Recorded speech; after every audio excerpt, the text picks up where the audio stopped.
我想问你一个问题，你上一次真正平静是什么时候？不是刷完手机之后的麻木，不是喝完酒之后的短暂松弛，也不是倒头大睡前那几分钟的昏沉。我说的是那种真正的从骨子里透出来的平静。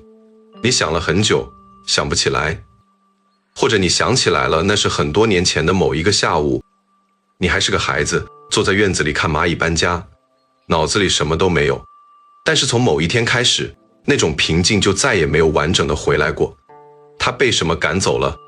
是生活压力，是家庭责任，是那个始终追着你跑的关于未来的问题。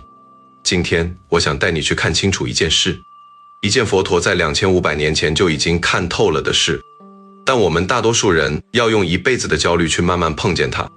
这件事就是你所有的焦虑都来自一个幻觉，不是你的生活太难了，不是这个世界太残酷了，不是你的运气太差了，是你一直相信着一个根本不存在的东西，然后为它寝食难安，为它透支生命，为它在深夜辗转反侧。这个幻觉有一个名字，它叫做那个应该存在的未来的我，那个住在你脑子里的房客。先让我说一个很多人都经历过的场景，某一个普通的周一早晨，你还没睁开眼睛，意识刚刚从睡眠里浮出来，那种清醒的第一秒钟是平静的，就是那一秒，然后像是有人按下了开关，那个声音就来了。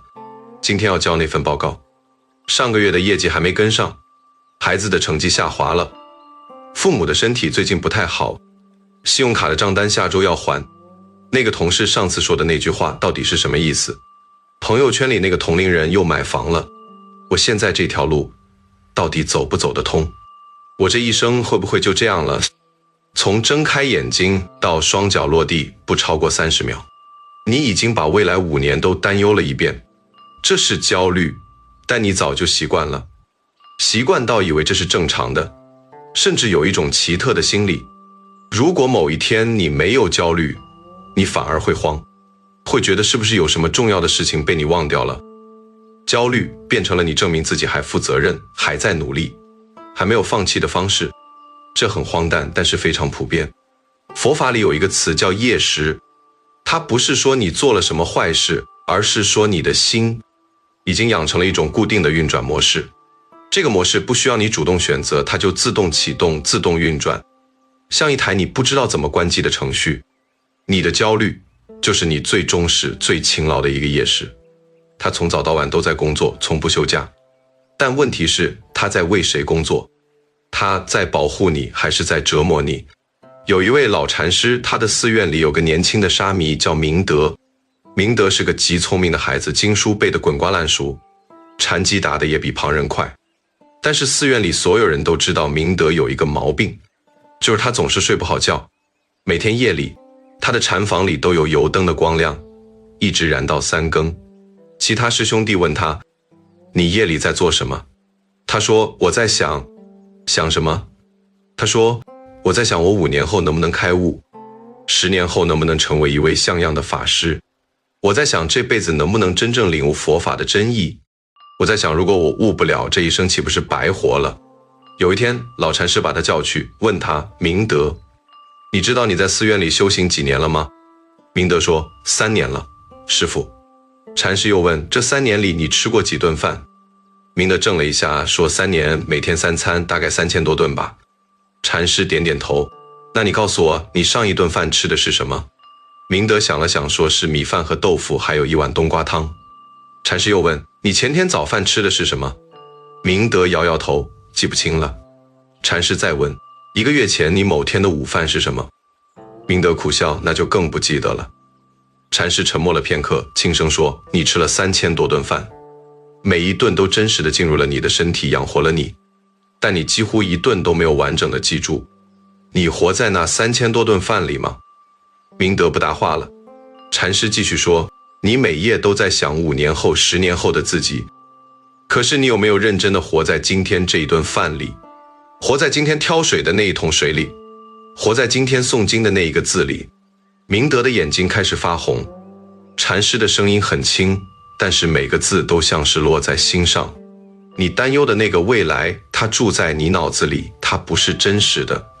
但你今天的每一口饭、每一步路、每一个呼吸是真实的。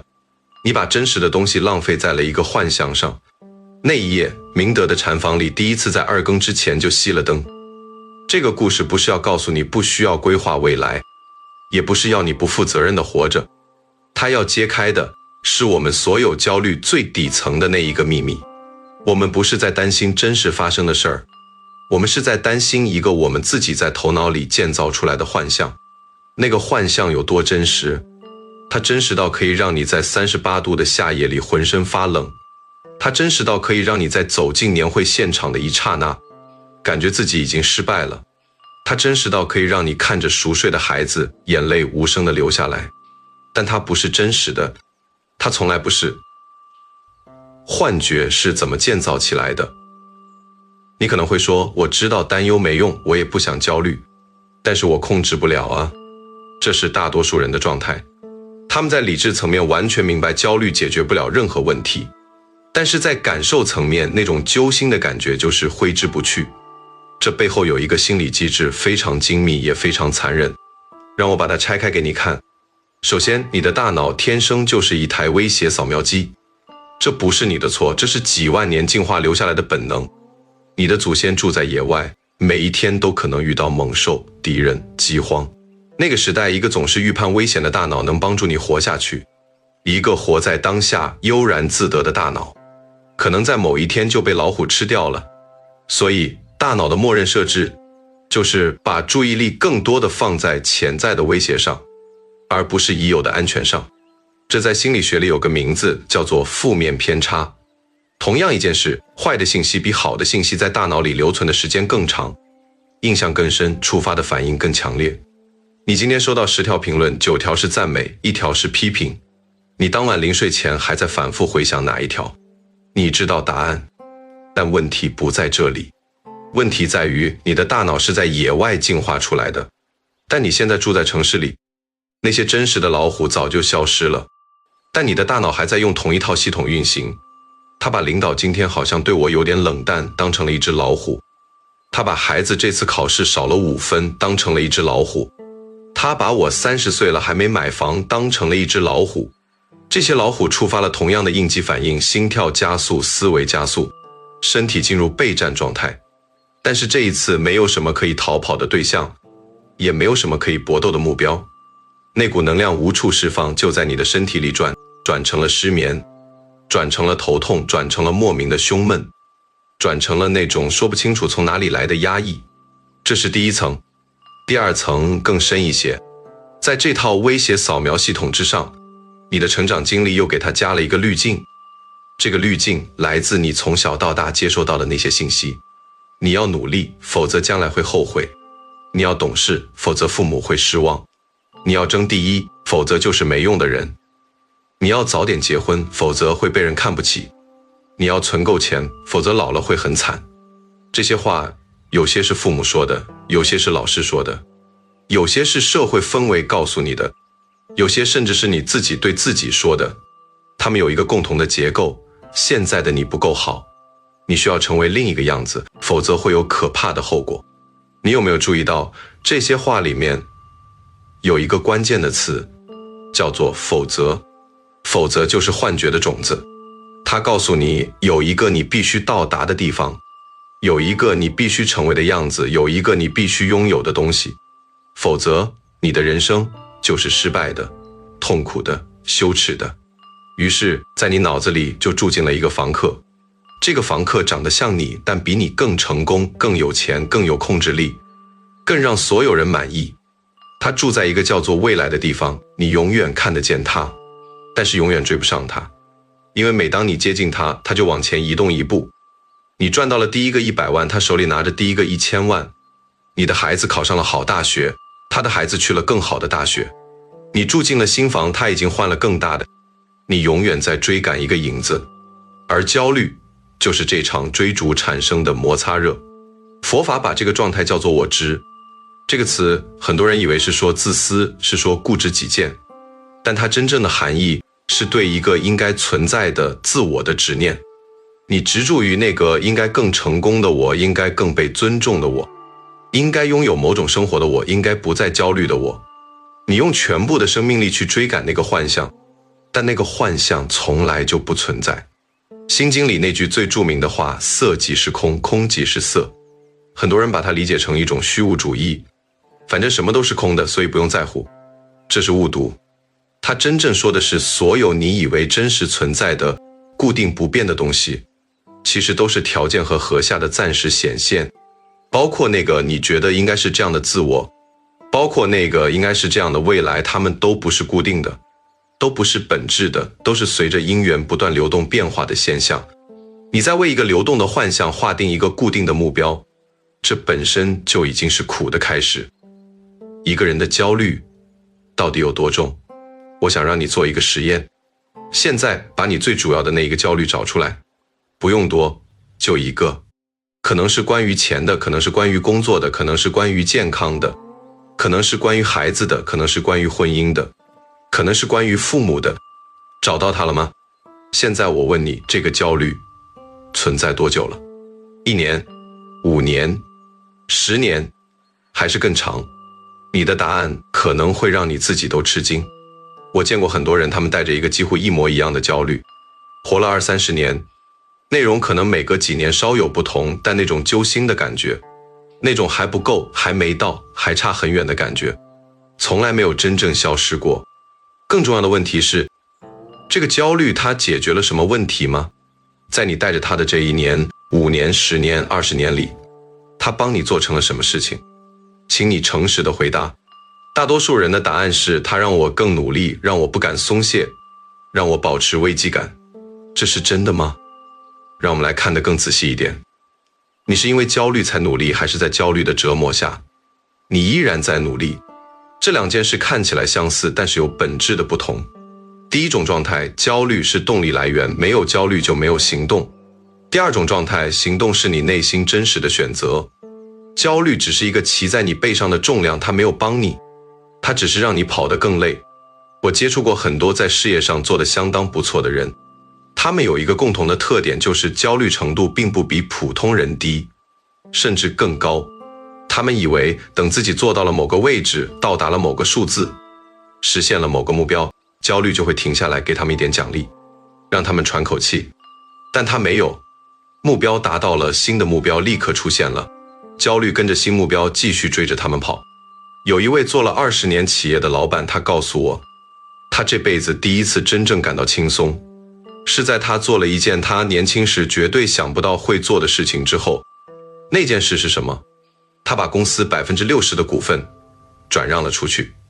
不是经营出了问题，而是他有一天坐在办公室里，突然问了自己一个问题：如果明天我就要死了，我今天在干什么？他在回邮件，他在谈一个他其实不怎么在乎的合同，他在为一件3年后才需要解决的事情提前焦虑。他说，那一刻我突然意识到，我这辈子大概有1半以上的时间都花在了还没发生的事情上面。他不是一个不努力的人，但他的大半生都活在一个幻觉里面。佛法把这种状态叫做轮回。很多人以为轮回是死了之后才发生的事情，是下辈子投胎转世的概念。但禅宗里有一种更深的理解，轮回就是你每天早上醒来又陷入同一个念头的循环。你今天的焦虑和昨天的焦虑和5年前的焦虑是同一个形状，这就是最真实的轮回。楞严经里有一句话，一切众生皆以爱欲而正性命。这里的爱欲不仅仅是指男女之情，它指的是对某种状态的执着渴求，渴求安全，渴求被认可，渴求掌控，渴求那个应该是这样的未来真正到来。这种执着就是生命力的消耗点。你越执着于那个幻觉，你在当下的生命力就消耗的越多。3种焦虑，3种幻觉。我们来把幻觉分得更细一些，因为不同的人幻觉的形状是不同的，但是大多数让人焦虑的幻觉可以归结为3种。第一种幻觉，我必须控制未来，这是最常见的一种，它的表现是过度规划、反复推演，以及在心里无数次预演各种可能发生的坏结果。这种人往往看起来很负责任，很有计划性，但是他们内心最深处藏着一个信念：只要我想得够周全，只要我准备得够充分，坏事就不会发生。这个信念是一个巨大的幻觉，因为世界的本质不是可以被完全预测和控制的。华严经有一个词叫因陀罗网，说的是这个世界上的一切现象都像一张无限延伸的宝网，每一个节点上都有一颗宝珠，每一颗宝珠都映照着所有其他宝珠的影像，无穷无尽，相互影响。你的人生就在这张网里，你以为你把手边那几颗珠子排列整齐了，就能控制整张网的走向，但这张网的复杂程度远超你大脑的计算能力，你能影响的永远只是那几颗你真正能触碰到的珠子。然后放手。但放手对于笃信我必须控制未来的人来说，几乎等于在他的世界里引爆一颗炸弹，因为他们的安全感不来自于当下，而来自于我已经把未来安排好了这个感觉，而这个感觉永远是短暂的，因为每天都有新的变数出现，所以他们的焦虑永远不会停。第二种幻觉，我必须让所有人满意。这种焦虑的根源比第一种更深，它扎在更早年的土壤里。带着这种焦虑的人，他们的内心深处有一个信念：我的价值取决于别人对我的评价。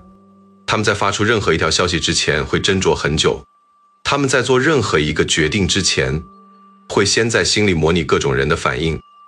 他们无法承受被误解，无法承受让人失望，无法承受别人对他们的不满，于是他们不断地表演，不断地迎合，不断地调整自己去适应各种人的期待，同时内心深处有一种越来越沉的疲惫。这种疲惫的名字叫做我不知道真正的自己是什么样子，因为他们太久没有活在自己的中心了，他们的整个生命力都被分配给了那些需要满足的眼神。佛法里对这种状态有一个直接的描述，叫做攀缘心。攀缘就是向外抓取，向外依附。你把自己的安全感挂在别人的评价上，你就是在向外攀缘。而向外攀缘就像抱着一棵树睡觉，你以为这样更安全，但你睡得一点都不踏实，因为你一直要分出一半的力气来抱紧那棵树。禅宗里有一个非常著名的公案，有人问赵州禅师，狗子有没有佛性？赵州说无。这个无字在禅宗里被叫做无门关，是无数人参了一辈子的话头，但其中有一层非常朴素的含义。所有你用来定义自己的东西，无论是别人的眼光，还是你的身份，还是你的成就，它们都不是你的本质。你本来的面目在所有这些定义之前就已经存在了，它不需要被任何人的满意来证明。第三种幻觉，我不能停下来，否则会失去一切。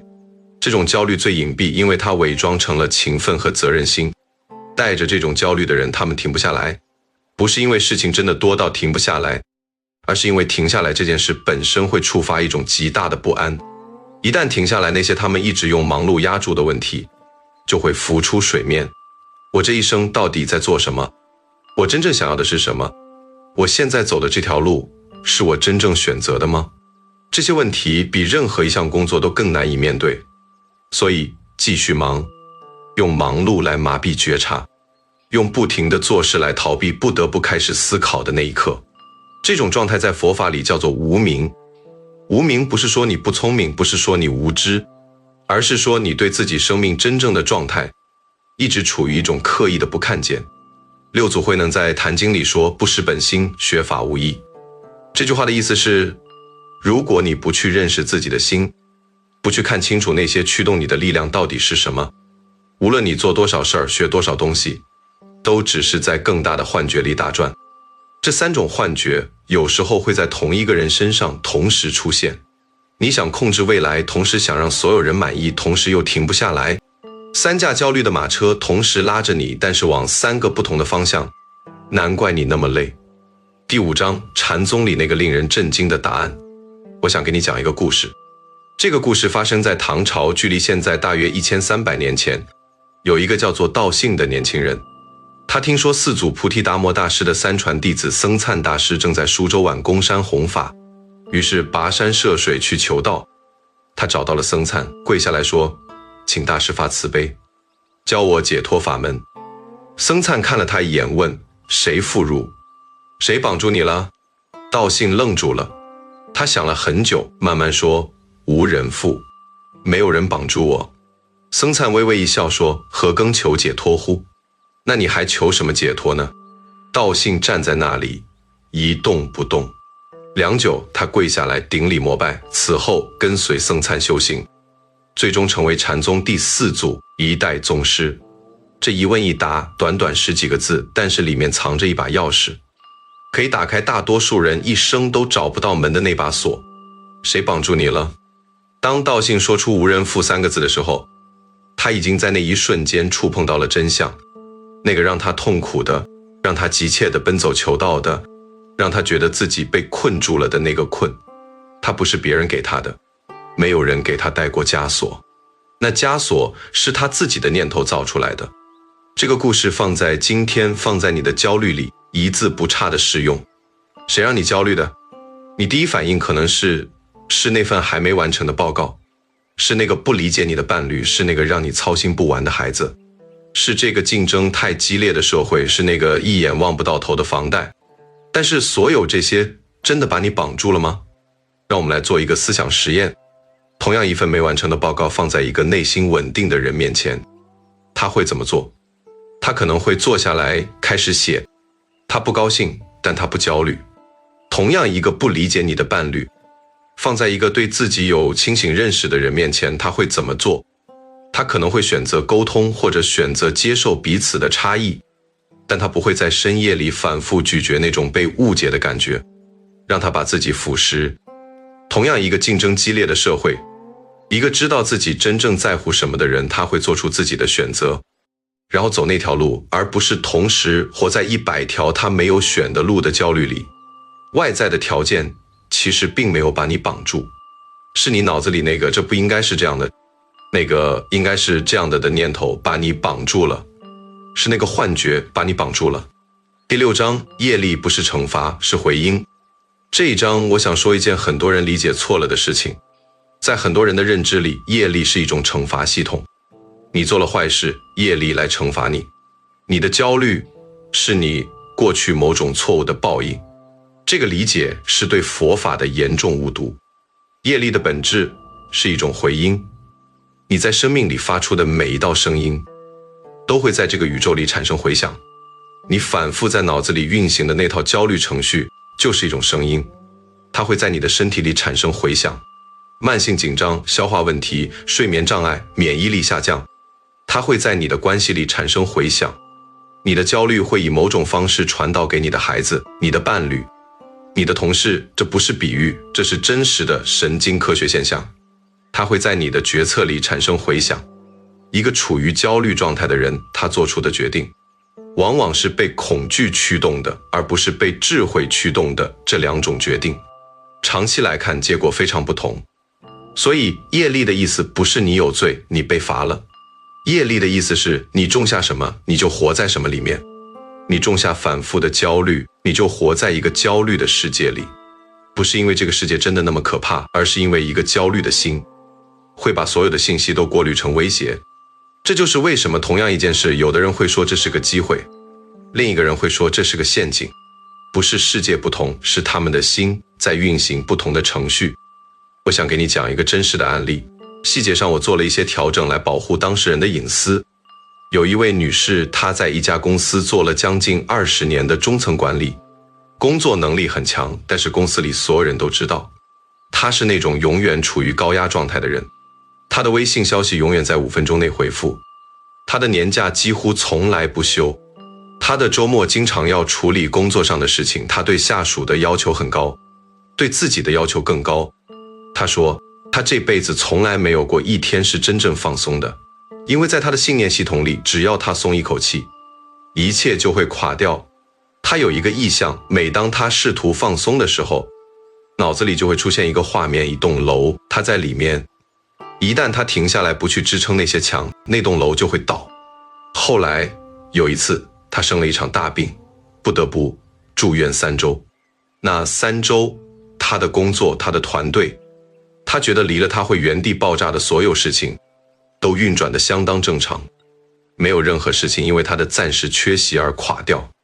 那栋楼没有倒，他在病床上躺着，感受到了一种他20年来从未感受过的东西，不是放松，是震惊。他说那一刻我意识到那栋随时会倒的楼根本就不是真实存在的建筑，它只是我脑子里的一个幻觉。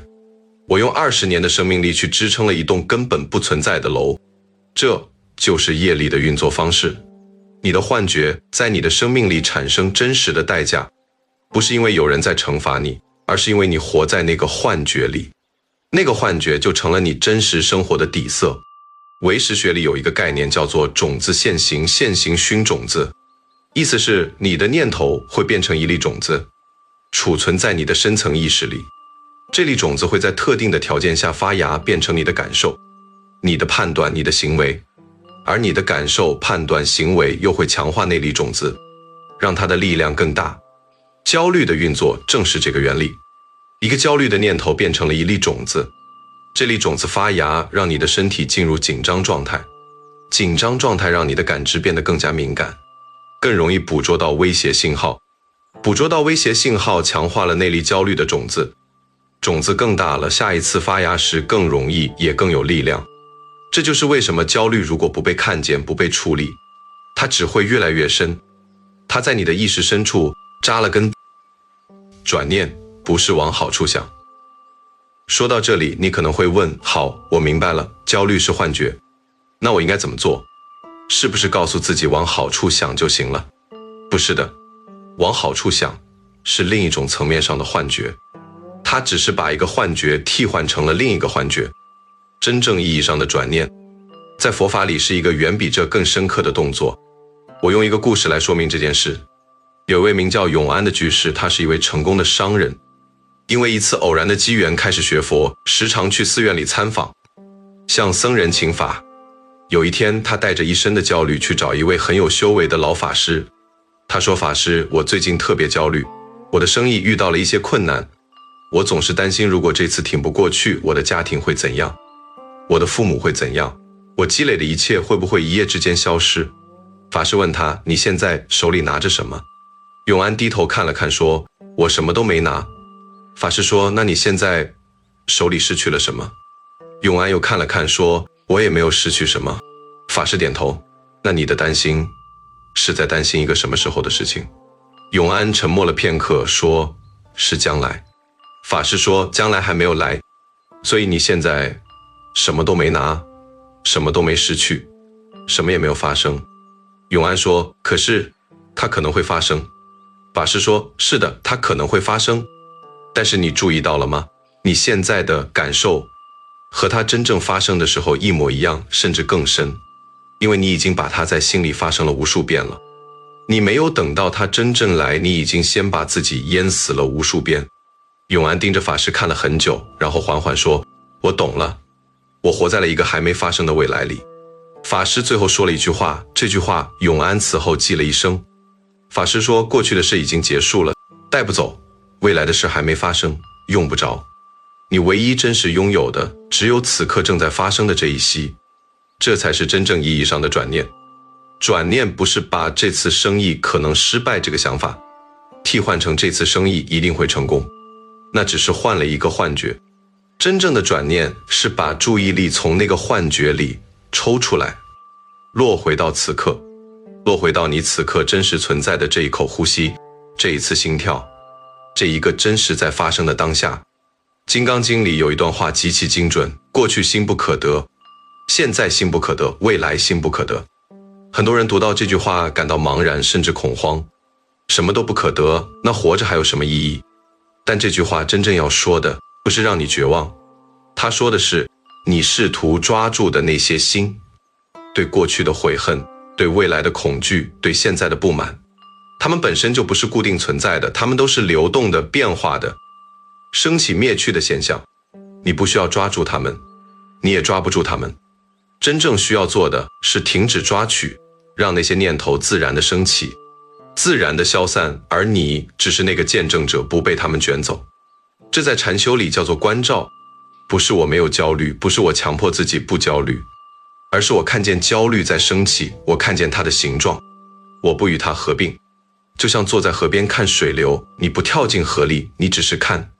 这一步说起来简单，做起来是一生的功夫，但是它的方向是确定的，它的效果是真实的。每一次你能够从那个幻觉里抽出来，哪怕只有3秒钟，都是真实的修行，觉醒者的样子。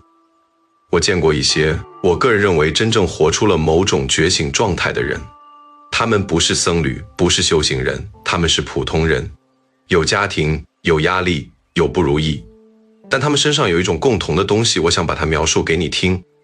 那种东西不是无所谓，不是冷漠，不是看破红尘，那种东西更像是一种笃定。他们在工作上遇到困难，他们会皱眉头，会认真想，会采取行动，但是他们不会在那个困难里待太久。他们有一种能力，做完了该做的，然后放下，去睡觉，睡得着。他们在关系里遇到挫折，他们会难过，他们的难过是真实的，但是难过不会变成一种慢性的自我折磨。他们哭完了，还是那个完整的自己。他们对未来有计划，但是他们不被计划绑架，计划改变了，他们能调整，而不是崩溃。他们最重要的一个特点是，他们知道自己真正在乎什么。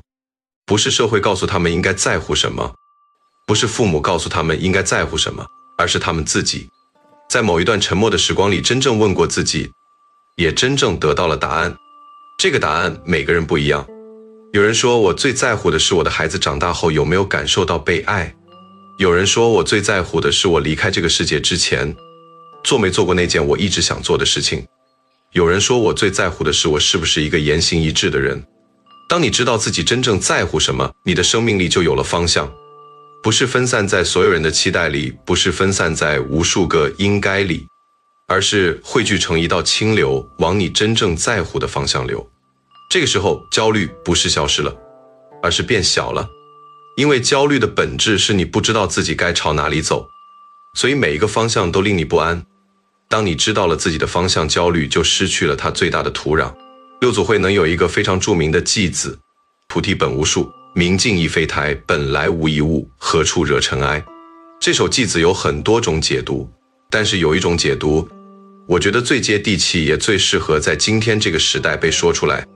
你本来的状态是清净的，是完整的，是不需要任何外在条件来证明自己的。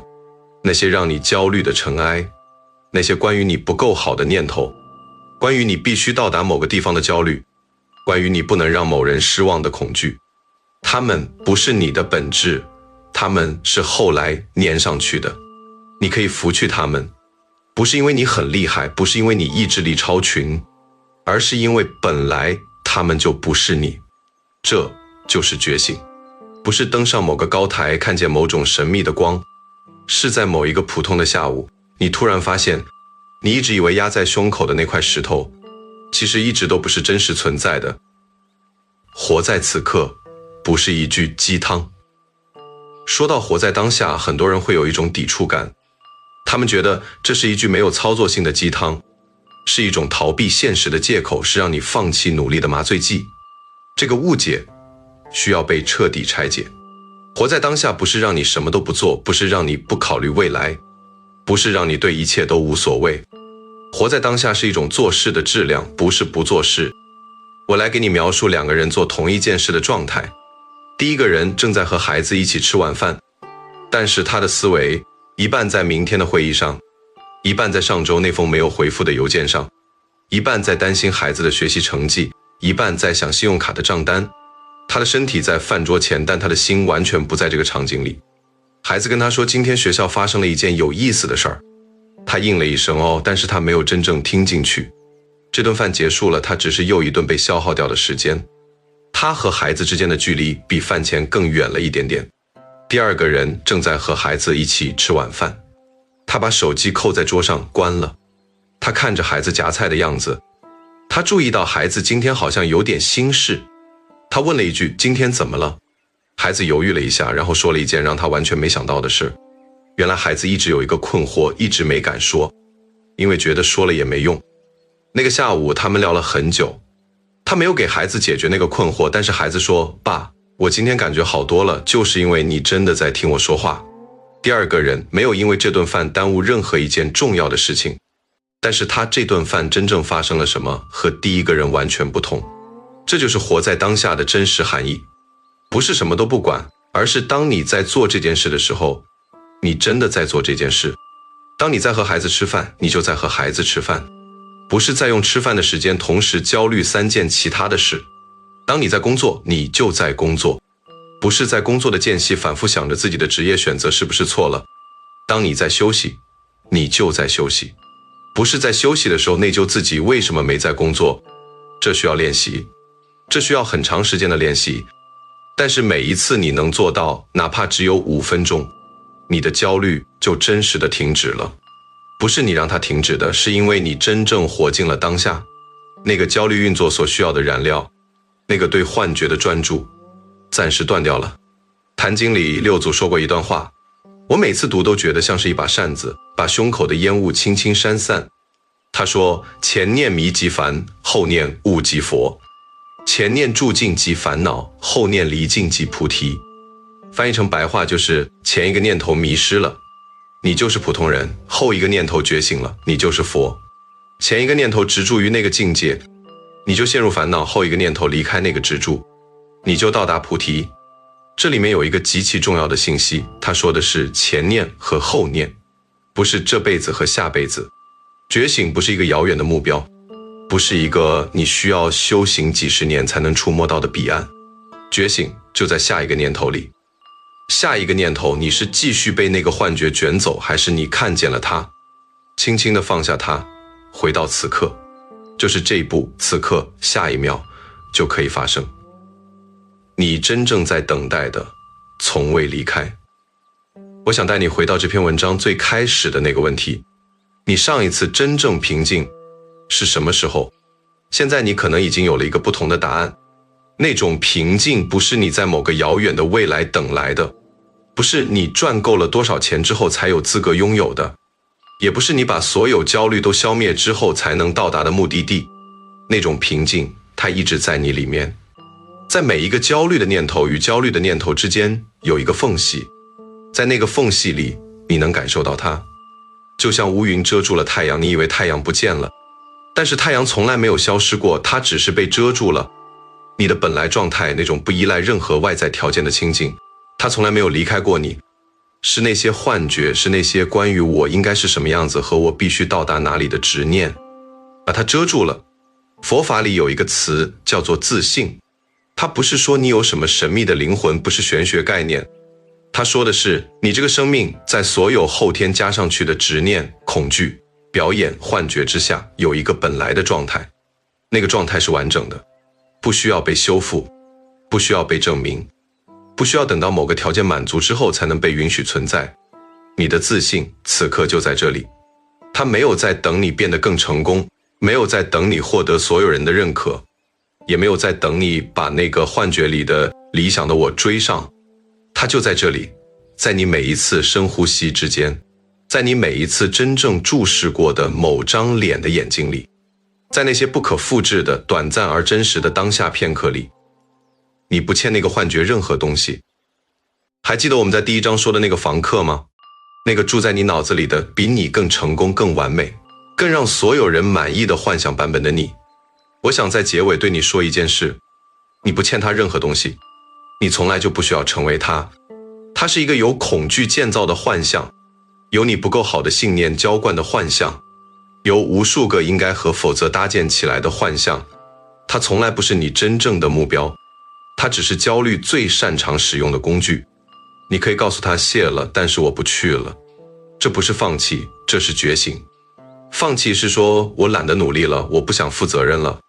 觉醒是说我选择的方向是我真正在乎的东西，而不是你给我划定的幻象。当你从那个幻觉里走出来，你会发现一件惊人的事情，你的行动力并没有因此减弱，甚至可能变强了。因为由恐惧驱动的行动和由真实意愿驱动的行动，质量是完全不同的。前者消耗你，后者滋养你。前者是为了证明你够好，后者是因为你本来就在做自己真正想做的事情。我认识一个人，他在45岁的时候做了一个让他所有朋友都觉得不可理解的决定。他从一个做得相当不错的位置辞职，去做了一件收入要少得多的事情。他开始教书，教一群农村来的年轻人，教他们一些最基础的职业技能。他的朋友问他：你脑子没问题吧？你在最好的年龄做了这个选择。他说：我在最好的年龄做了这个选择，没错。他说：我以前的那些年，我每天都很努力，但是每天早上醒来都有一种说不清的空虚。我以为是还不够成功，所以又更努力，更成功，还是空虚。后来我有一天在街上遇到了一个刚学会什么技能的年轻人，那个年轻人说了一句谢谢，那是我这辈子听过的，感觉最真实的一声谢谢。那一刻，他说，我知道了那个空虚是什么，是因为我一直在追赶一个幻觉，而不是在做我真正在乎的事情。他现在的状态是我见过的最接近我说的那种笃定的状态。